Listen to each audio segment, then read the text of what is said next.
I flew about 20-some-odd missions in a P-47.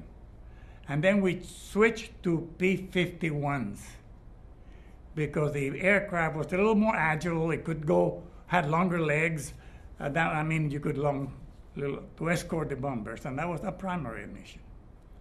And I flew about 39 missions. And one day, after escorting bombers to, I think it was Gießen or Frankfurt, we were coming home, and I noticed something in the cockpit. And I look, and the coolant temperature, because a P-51 has an inline engine, the coolant temperature was on the red line. So there was a device there that controlled the air scoop, the air going through the radiator to cool the engine. And I thought maybe that was close, and I reached down to put it into manual. And at that time I got a whiff of that, and it got through my goggles, and my eyes started watering. And about that time, I heard on the radio a guy says, "He's going down smoking." I thought I had a fire on the aircraft, and that's the worst thing that you can have. And I jettisoned the we were high, probably 26,000 feet. I jettisoned the canopy to see if I could get some fresh air there. And what happened is it blew my oxygen mask off.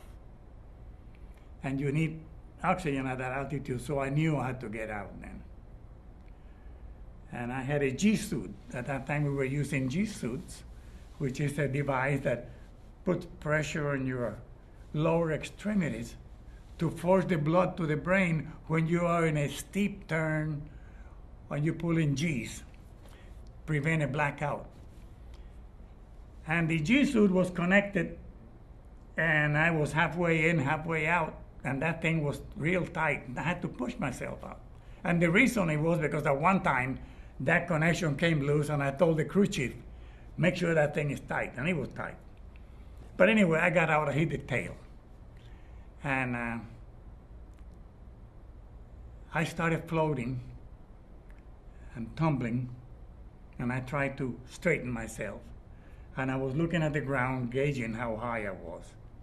Then I went through a cloud, and I couldn't see the ground, and I pulled the ripcord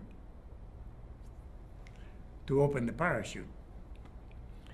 And it takes a few seconds, but at those moments, seconds seemed like years to me. So I started reaching back to tear the parachute so that it'll come out, but then it jerked me, and I started floating down. As I came down, probably about 2,000 or 3,000 feet, I heard shots. Somebody on the ground was shooting at me. So I pulled the cords on the parachute to swing, and one time I almost collapsed the parachute, and then the firing stopped. And it was cold, December the 4th, 1944, and the wind was blowing pretty bad. So as I came down, I saw the people following my track. And I hit the ground pretty hard. I remember my knees hit my chest, and I was sore because I had hit the tail. And I landed, and there were some, what I thought old people, probably home guard soldiers.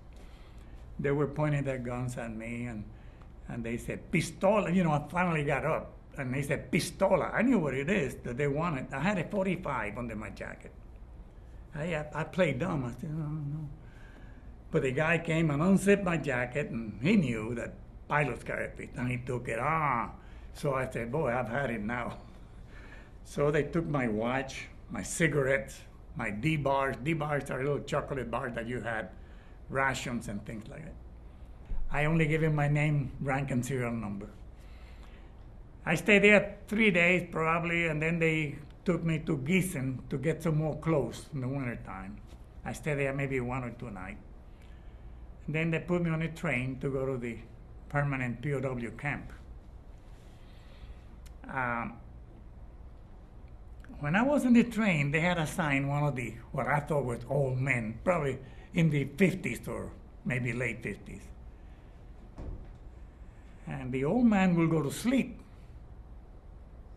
And I thought, boy, I can jump out of this train when we come to a station.